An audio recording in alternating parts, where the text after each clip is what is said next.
ಶ್ರೀಗುರುಭ್ಯೋ ನಮಃ. ಹರಿ ಓಂ. ಶಿವಾನಂದಲಹರಿ ಶ್ಲೋಕ 89. ನತಿಭಿರ್ನುತಿಭಿಸ್ತ್ವಮೀಶ ಪೂಜಾ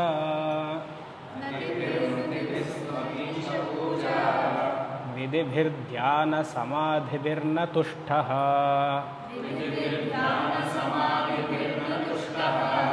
ಧನುಷಾ ಮುಸಲೇನ ಚಾಶ್ಮಭಿರ್ವಾ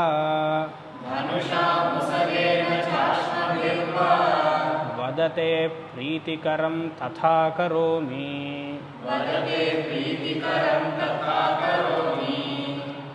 ಸ್ವಪೂಜ್ಯ ಶಂಕರರು ಭಗವತ್ಪಾದರು ಭಕ್ತನ ಮನಸ್ಸನ್ನು ವಿಶ್ಲೇಷಣೆ ಮಾಡಿಕೊಂಡೇ ಬರ್ತಾ ಇದ್ದಾರೆ. ಭಕ್ತನ ಮನಸ್ಸು ಹೇಗೆಲ್ಲ ಇರುತ್ತೆ. ಸ್ವಪೂಜೆ ಮಾಡೋಕ್ಕಾಗಲ್ಲ ಅಂದರು ಒಂದು ಶ್ಲೋಕದಲ್ಲಿ, ಪೂಜೆ ಮಾಡ್ತೀನಿ ಅಂದರು, ಐಟಮ್ಸ್ ಎಲ್ಲ ಇಟ್ಕೊಂಡಿದ್ದೀನಿ ಅಂದರು.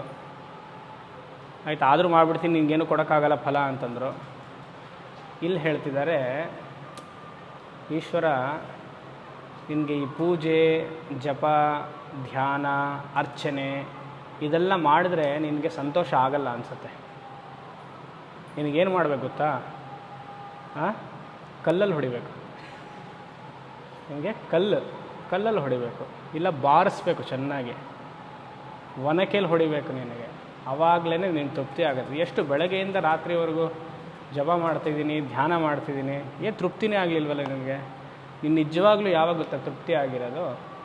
ಅರ್ಜುನ ಪಾಶುಪತಾಸ್ತ್ರಾಗೆ, ಮಹಾಭಾರತದಲ್ಲಿ ಬರುತ್ತಲ್ಲ, ಪಾಶುಪತಾಸ್ತ್ರಾಗೆ ಹಿಮಾಲಯದಲ್ಲಿ ತಪಸ್ಸಲ್ಲಿ ಕೂತಾಗ ಆವಾಗ ಅವನ ಶಿವ ಬೇಡನ ರೀತಿಯಾಗಿ ಬಂದ. As A hunter Hi came test ಮಾಡೋಕ್ಕೆ ಅರ್ಜುನನ್ನ. ಆವಾಗ ಬಂದಿದ್ದ ತಕ್ಷಣ ಅರ್ಜುನ ಕೆಟ್ಟದಾಗೆಲ್ಲ ಬೈದ ಇವನಿಗೆ. ಅದು ಮೋಸ್ಟ್ಲಿ ನಿಂಗೆ ಇಷ್ಟ ಅಂದ್ಕೊಳ್ತೀನಿ, ಆ ಥರ ಬೈಬೇಕು ನಿನಗೆ.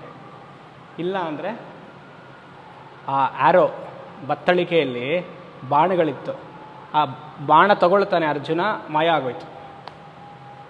ಸೊ ಆ್ಯರೋ ಬೈದ, ಶಿವ ಏನೂ ಅಂದ್ಕೊಳ್ಳಿಲ್ಲ.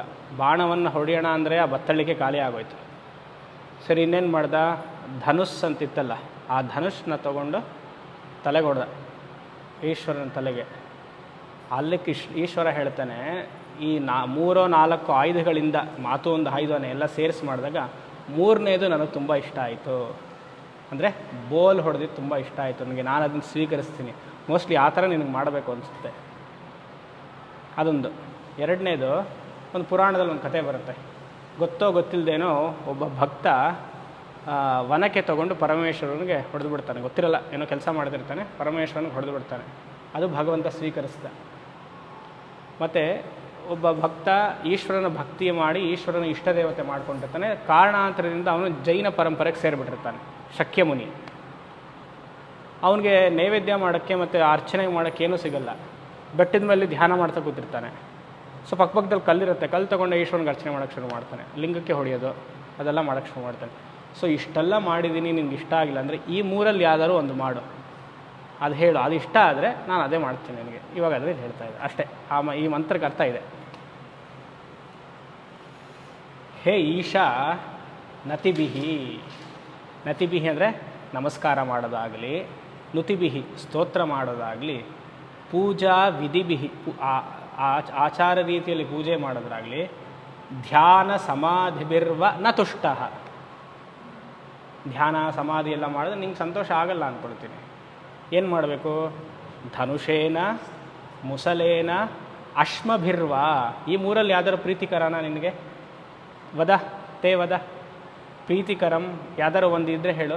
ತಥಾ ಕರೋಮಿ. ಇದಿಲ್ಲಿ ಯಾವ್ದ್ರಲ್ಲಿ 3ರಲ್ಲಿ?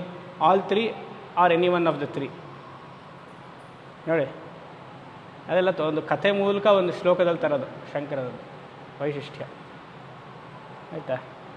ಅಷ್ಟೇ ಈ ಕತೆ. ಅದಕ್ಕೆ ಈ ಶ್ಲೋಕಗಳೆಲ್ಲ ಜಾಸ್ತಿ ವಿಶ್ಲೇಷಣೆ ಮಾಡೋಕ್ಕಾಗಲ್ಲ. ಯಾಕಂದರೆ ಏನು ಭಕ್ತಿ ರೀತಿಯಾಗೋ ತತ್ವ ರೀತಿಯಾಗಿ ಇಲ್ಲದೆ ಇರೋದ್ರಿಂದ ಒಂದು ಸ್ಟೋರಿಯನ್ನು ಹೈಲೈಟ್ ಮಾಡಿಕೊಂಡು ಭಗವಂತನಿಗೆ ಈ ರೀತಿ ಅರ್ಚನೆ ಮಾಡಿದ್ರೆ ಅವನಿಗೆ ತೃಪ್ತಿ ಆಗತ್ತೇನೋ, ಆ ಪುರಾಣದ ಕಥೆಯೆಲ್ಲ ಮನಸ್ಸಲ್ಲಿ ಹಾಕೊಂಡು ಒಂದು ಶ್ಲೋಕ ಮಾಡ್ತಿದ್ದಾರೆ. ಸೊ ನಾವು ನೋಡ್ಕೊಳ್ಳಿ, ನಿಮ್ಗೇನಾದ್ರು ಜಾಸ್ತಿ ನೀವು ಮಾಡಿ ಪ್ರಾರ್ಥನೆ ಮಾಡಿ ಅವ್ನು ಕೊಡಲಿಲ್ಲ ಅಂದರೆ ಈ 3ರಲ್ಲಿ ಯಾವ್ದಾರು ಒಂದು ಉಪಯೋಗಿಸ್ಕೊಳ್ಳಿ ಅಷ್ಟು. ನೆಕ್ಸ್ಟ್, ವಚಸಾ ಚರಿತಂ ವದಾಮಿ ಶಂಭೋ ಅಹಮುದ್ಯೋಗ ವಿಧಾಸುತೆ ಪ್ರಸಕ್ತಃ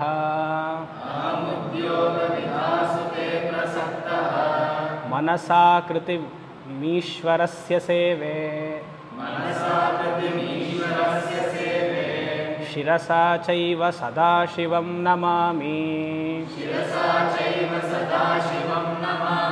ಇಲ್ಲಿ ಇನ್ನೊಬ್ಬ ಭಕ್ತ, ಎಲ್ಲ ಭಕ್ತರ ಮನಸ್ಸನ್ನು ತೋರಿಸ್ತಾ ಇದ್ದಾರೆ. ಇವನೇನೆಂದರೆ, ಈಶ್ವರ ನಿನಗೆ ಕಾಡಿಗೆ ಹೋಗಿ ಕೂತ್ಕೊಳ್ಬೇಕು, ವೈರಾಗ್ಯ ಸಂಪನ್ನನಾಗಿರಬೇಕು, ಧ್ಯಾನದಲ್ಲಿ ಕೂರಬೇಕು, ಆ ಧ್ಯಾನದಿಂದ ಸಮಾಧಿಗೆ ಮನಸ್ಸು ಹೋಗಬೇಕು, ಅದು ನನಗೆ ಮಾಡೋಕ್ಕಾಗಲ್ಲ. I know my weakness. So ಏನು ಮಾಡ್ತೀನಿ, ಆದರೆ ನಿನ್ನ ಮೇಲೆ ನನಗೆ ಆಸಕ್ತಿ ಇದೆ. ಸೊ ನಿಜವಾದ ಯೋಗಾಸನ ಏನು ಗೊತ್ತಾ, 2ನೇ ಲೈನಲ್ಲಿದೆ ನೋಡಿ. ಅಹಂ ಉದ್ಯೋಗ ವಿದಾಸು ಅಪ್ರಸಕ್ತಃ. ಉದ್ಯೋಗ ವಿದಾಸು ಅಂದರೆ ಸಮಾಧಿ ಅಂತ ಅರ್ಥ. ಧ್ಯಾನ ಸಮಾಧಿ, ಅಪ್ರಸಕ್ತಃ ಅದು ನನ್ನ ಮನಸ್ಸಿಗೆ ಹೊಂದಲ್ಲ. ಅದು ಸುಮ್ಮನೆ ಅದನ್ನು ಮಾಡಬೇಕು ಅಂತ ನನ್ನ ಮನಸ್ಸಿಗೆ ಬರಲ್ಲ. ಅದು ಮನಸ್ಸು ಯಾವಾಗಲೂ ಬಹಿರ್ಮುಖಕ್ಕೆ ಹೋಗ್ಬಿಟ್ಟಿದೆ. ಅದಲ್ಲೇ ಇದ್ದು ಈ ಜನ್ಮ ಕಳಿತೀನಿ, ಮುಂದಿನ ಜನ್ಮ ನೋಡೋಣ. ಈ ಜನ್ಮದಲ್ಲಿ ಧ್ಯಾನ ಸಮಾಧಿ ನನಗಾಗಲ್ಲ, ಅಪ್ರಸಕ್ತಃ. ಏನು ಮಾಡ್ತೀನಿ, ಆದರೆ ನಿನ್ನ ಮೇಲೆ ನನಗೆ ತುಂಬ ಆಸಕ್ತಿ ಇದೆ, ದ್ವೈತ ಭಕ್ತಿ ಮಾಡಬೇಕು ಅಂತ ಇಷ್ಟ ಇದೆ. ಅದ್ವೈತ ಜ್ಞಾನ ಮತ್ತು ಅದ್ವೈತದಲ್ಲಿ ಸಮಾಧಿ ನನಗೆ ಬೇಡ. ದ್ವೈತದಲ್ಲಿ ಸಮಾಧಿ ಬರಲ್ಲ, ಬಟ್ ಎನಿವೇಸ್ ನಾನೇನು ಮಾಡ್ತೀನಿ ಗೊತ್ತಾ, ಹೇ ಶಂಭೋ ತವ ವಚಸಾ ಚರಿತಂ ವದಾಮಿ. ನಿನ್ನ ಚರಿತೆಯನ್ನು ಹೇಳ್ತೀನಿ, ಶಿವಪುರಾಣವನ್ನು ಅಧ್ಯಯನ ಮಾಡಿ ಇಷ್ಟ ಆದವ್ರಿಗೆಲ್ಲ ನಿನ್ನ ಕಥೆಯನ್ನು ಹೇಳ್ತೀನಿ. ಹೀಗೆ ಶಿವಾನಂದ ಲಹರಿ ಕ್ಲಾಸ್ ತೊಗೊಳ್ತೀನಿ ಅಂತ ಅರ್ಥ ಆಯಿತಾ. ಶಿವಾನಂದ ಲಹರಿ ಪಾರಾಯಣ ಮಾಡ್ತೀನಿ, ಇಲ್ಲಾಂದರೆ ಅದು ಶಿವಲೀಲಾರ್ಣವ ಗ್ರಂಥವನ್ನು ತೊಗೊಳ್ತೀನಿ. ಏನೋ ಒಂದು ಶಿವನಿಗೆ ಸಂಬಂಧಪಟ್ಟಿದ್ದೆಲ್ಲ ಶ್ಲೋಕಗಳು ಹೇಳಿ ಅರ್ಥ ಮಾಡಿಕೊಂಡು ಆ ತೃಪ್ತಿಯಲ್ಲಿರ್ತೀನಿ.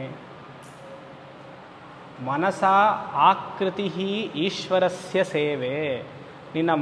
ನಿನ್ನ ಆಕೃತಿಯನ್ನು ನನ್ನ ಮನಸ್ಸಿನಲ್ಲಿ ಹಾಕ್ಕೊಂಡು ಸಗುಣ ಧ್ಯಾನವನ್ನು ಮಾಡ್ತೀನಿ ಆಯಿತಾ. ಉದ್ಯೋಗಂ ಅಂದರೆ exalted state in samadhi, one pointedness, total concentration, absolute stillness. ಅದು ಬೇಡ, ನಿನ್ನದು ಸಗುಣ ಧ್ಯಾನ ನನಗೆ ತುಂಬ ಇಷ್ಟ. ನಿನ್ನ ಮೂರ್ತಿ ಹೇಗಿದೆ, ಅದು ಆಕೃತಿ, ಈಶ್ವರಸ್ಯ ಆಕೃತಿ ಮನಸಾ ಸೇವಾಂ ಕರೋಮಿ ಆಯಿತಾ. ಇಲ್ಲಾಂದರೆ ಶಿರಸಾ ಏವ ಸದಾಶಿವಂ ನಮಾಮಿ, ನಮಸ್ಕಾರ ಮಾಡ್ತೀನಿ. ಹಿರಣ್ಯಬಾಹವೇ ನಮಃ 300 ನಾಮಗಳು ರುದ್ರ ಹೇಳಿ ನಾನು ನಮಸ್ಕಾರ ಮಾಡ್ತೀನಿ. ಇದು ನನಗೆ ಇಷ್ಟ ಆಗಿದೆ. ಒಂದು ಸೈಡಲ್ಲಿ ಕೂತ್ಕೊಂಡು ಕಣ್ಣು ಮುಚ್ಕೋ ಅಂದರೆ ಸ್ವಲ್ಪ ಕಷ್ಟ ನಮಗೆ, ತತ್ವ ರೀತಿಯಲ್ಲೂ ನಮಗಾಗಲ್ಲ. ಅಲ್ಲಿ ಕೂತ್ಕೊಂಡ್ಮೇಲೋ ಅಯ್ಯೋ ಇದೇನೋ ಒಂಥರ ತತ್ವ ಬೇರೆ ಇದೆಯಲ್ಲ, ನಾನು ತಪ್ಪು ಮಾಡ್ತಿದ್ದೀನ ಅಂತ ಅನ್ಸುತ್ತೆ. ಅವಾಗ ಕೂತ್ಕೊಂಡ್ಬಿಟ್ರೆ ಯಾಕಾದರೂ ವೇದಾಂತಕ್ಕೆ ಬಂದ್ವೋ ಅಂತ ಅನ್ಸುತ್ತೆ. ಅವಾಗ ಬಂದಿರಲಿಲ್ಲ ಅಂದರೆ ಚೆನ್ನಾಗಿತ್ತು ಅಲ್ವಾ. ಬಂದಮೇಲೆ ಕಷ್ಟ. ಅಲ್ಲಿ ಆವಾಗ ಕಾನ್ಫ್ಲಿಕ್ಟ್, ನಾವೇನೋ ತಪ್ಪು ಮಾಡಿಬಿಟ್ಟಿದ್ದೀವೋ ಅಂತಲ್ಲ. ಈ ಕಡೆ ಒಂದು ಮನಸ್ಸು ಹೇಳ್ತಿದೆ ಧ್ಯಾನಕ್ಕೆ ಹೋಗು, ಅದೊಂದು ಅನುಭವಿಸೋಣ ಅಂತ. ಇಲ್ಲಿ ಹೋದರೆ ದ್ವೈತದಲ್ಲೇ ಇರ್ತೀವಿ ಅಂತ, ಅಲ್ಲಿ ಬಂದರೆ ಯಾರಿಗೋ ತಪ್ಪು ಮಾಡ್ತಿದ್ದೀವಿ ಅಂತ. 2 ಕಾನ್ಫ್ಲಿಕ್ಟ್ ಏನು ಮಾಡೋದು ಅಲ್ವಾ. ಅದಕ್ಕೆ ಬಿಟ್ಬಿಡ್ತೀನಿ, ಅದು ಬೇಡ. ನಿನಗೆ ನಮಸ್ಕಾರ ಮಾಡ್ತೀನಿ, ಸಗುಣ ಧ್ಯಾನವನ್ನು ಮಾಡ್ತೀನಿ, ಆಮೇಲೆ ನಿನ್ನ ಚರಿತ್ರೆಯನ್ನು ಅನುಸಂಧಾನ ಮಾಡ್ತೀನಿ, ಆಸಕ್ತಿ ಇರೋರಿಗೆ ಹೇಳ್ಕೊಡ್ತೀನಿ. ಇಷ್ಟರಲ್ಲೇ ಜೀವನ ಕಳೆದು ರಿಟೈರ್ಮೆಂಟ್ ಆಗಿ ಪ್ರಾಣ ಬಿಡ್ತೀನಿ ಅಷ್ಟೇ. ಓಂ ಶಾಂತಿ ಶಾಂತಿ ಶಾಂತಿ.